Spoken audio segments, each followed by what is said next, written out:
Hey guys, how's it going today? Thanks for being with me. Just wanted to talk a little bit today about EDC. For those that don't know, that stands for Everyday Carry. Just go over, the things you carry with you every day to either make your life easier or to help you be prepared for any situation that may happen. Regardless of what's going on in the world, there's always a few tools you should have with you that I have with me every day that have helped me out in my life. Just little random things. But then also, with the way the world's going now, it's also probably a good idea to have some other necessities on you every day outside of any of your stuff you have at your house, your bug out bag, your tactical gear, just regular basic stuff that you carry on you every day that can kind of help prepare you for a lot of different situations you may have. So I'm just going to go over kind of each different piece and like the concept behind it, not just showing off the actual gear, but why I carry everything that I do. So everything on the table, I don't know if you guys can see it. I'll probably just do it one by one. So I'm just going to get started. So first things first, believe it or not, I'm going to talk about is a lighter. Lighter is actually very, very important for a lot of different reasons. A lighter is really nice, obviously, in an emergency situation to start a fire, diffuse a situation. If you happen to get into an altercation with somebody in a random place and they smoke and they're, hey, listen, let me get you a light. A lot of times that'll diffuse some things. But worst case scenario, if you really, really had to, you could kind of stick this out the bottom of your hand, and that's not going to feel too good if you hit somebody in the face with it or anything like that. So believe it or not, you don't want to crush it in your hands like this and try to do that like roll the quarters thing. You'll probably end up breaking your hand doing that. But no, yeah. So I mean, listen, just carry a lighter. I don't smoke anymore, but can never hurt to have one on you. Also, something I see a lot of people that do EDC don't do. This is something I've done for a long time. If you look at my channel or any of my videos, you'll know. I always carry a little boo-boo kit. Now, this is one of those little dollar store boo-boo kits. Obviously, I definitely put some things inside of it that I need personally for me. I have some nasal strips, some ibuprofen or whatever, but just a quick little boo-boo kit to have on you. You never know, scrapes or cuts or whatever may have you. So little boo-boo kit, nice and thin, fits in your pocket, literally fits behind my wallet. So I'm not big on bulky wallets. I'm big on as much of my gear as I can, being as small as possible, because the handgun I carry right now is kind of large. I like to keep everything else as small as possible when I can. So this is my wallet. Not gonna really show you that side, but that's where my license is. It literally is just one of these card wallets. You just hold some cards and you can put your money right in there, and nice and slim. It's a Magpul DACA, D-A-K-A, I think it is, a D-A-C-A. It's kind of like this, plastic neoprene scuba gear stuff. They have pouches made in this, a couple different type of wallets. They have a billfold or whatever. So just a quick little wallet, literally doesn't print. If I'm sitting in the car, I don't feel it, which is huge because I don't like when my wallet bulges. So next up, I'll just go with the pocket knife. So pretty much everybody, every man, and I mean pocket knives, right? We all played with pocket knives when we were kids. Everybody should have a pocket knife on them. You never know when you might need to open a package of Skittles that you got, or cut some rope off, or you got a little pill on your nice sweater, you want to cut that off. So there's nothing wrong with having a pocket knife. As far as I know, most states allow you to have some type of pocket knife. It's just a good idea to have if you have to cut boxes. These are just two of the ones that I have. This is my Ontario knife company, Rat 1. Osage steel. This is a really nice, this is just your regular locking knife. All right, it's got a little liner lock in there. Nice slicing knife, so it's got a really nice high grind for slicing tasks. It's good just for opening boxes, opening packages, cutting letters. Nothing wrong with having a little knife on you, and then God forbid something did happen.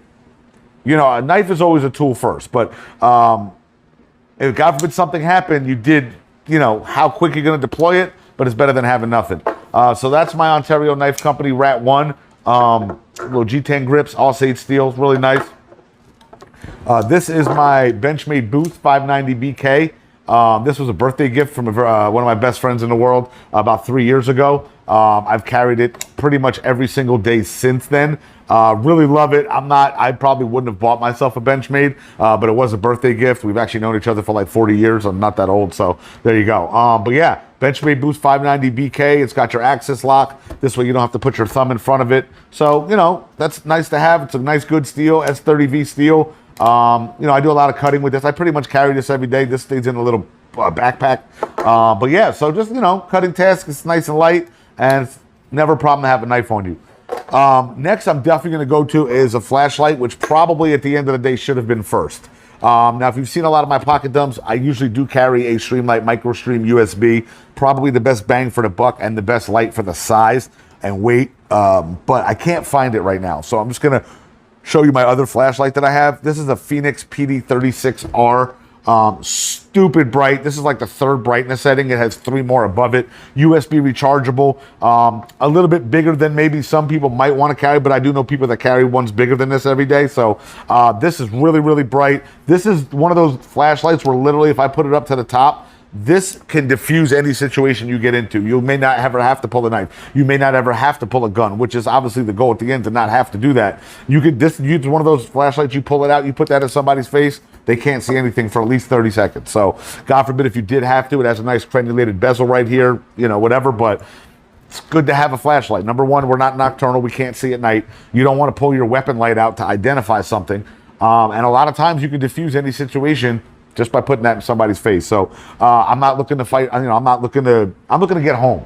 I'm 43 years old. I got grays. I'm looking to get home, right? I'm not macho man anymore. So if I can literally put that in somebody's face in the light and get out of there, I'm going to do it. So light is very, very, very important. Probably number one of anything else on here. Definitely a good flashlight. If you're paying less than $20, $25 for a flashlight, it's probably not a good flashlight. Multi-tool. I've carried a Leatherman now probably for about 5-6 years. I've carried this specific Wave itself for about 4. I am going to be upgraded to another one just for my battle belt. And, you know, there's a couple Leathermans that are designed for, like, you know, tactical use with AR-15s and stuff. But, man, this thing has come in handy so many times. They always say it does nothing well, but it does everything decent. Something like that. So I remember one time I was at the laundromat. The dryer wasn't working. It was the only one available. Somebody, for whatever reason, had stuck a screw inside the little holes in the dryer. Had my multi-tool, undid it out, and the lady gave me my wash for free and gave me a free Coke. So there you go. Now, obviously, the fun part that everyone's really interested in. So obviously, a firearm, pistol, an in-the-waistband holster. I never recommend carrying out unless it's the only way you're allowed to carry. You never want to be a target. And it freaks people out, and you might run into more things than you have. And if, God forbid, a bad person does come into an establishment you may happen to be in, and your gun is out and he sees it, he's going to go for you first because you're the biggest threat. Next, obviously, just the in-the-waistband mag carrier. Always carry a spare mag.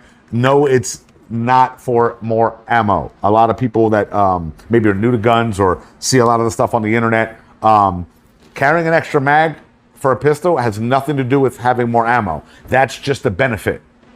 Any magazine-fed gun, whether it's pistol, rifle, does not matter. Any gun that requires a magazine to operate, the majority of malfunctions you're going to have come from the magazine because it's the only part of the whole process that's not attached to the gun, right? So this is literally to clear a malfunction, not just to have extra ammo. The benefit of it is, guess what?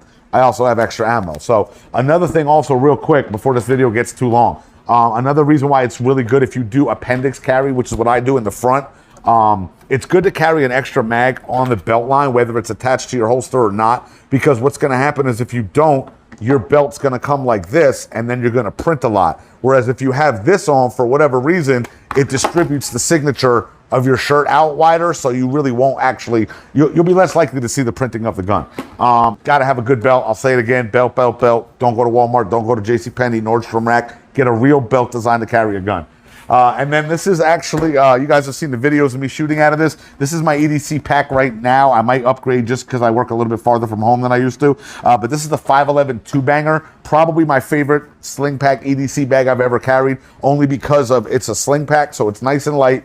It's super discreet. You guys know that this says 511 if you know, but most people when they first see it, you don't even know, okay? And then right now I actually have 2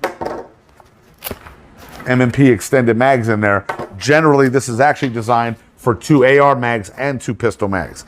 So anytime I do go out of the house, if I do have my PDW in my duffel bag, I'll have that there. So really cool, real discreet. Just quickly, I'm not doing a review of the bag. I just wanted to kind of show you that this is a cool way to have a sling pack with all your EDC stuff. If you have any questions or any recommendations or anything you think I should be carrying that I'm not, or anything that you think I do carry and I don't, by the way, I do have a tourniquet. It's actually in this bag.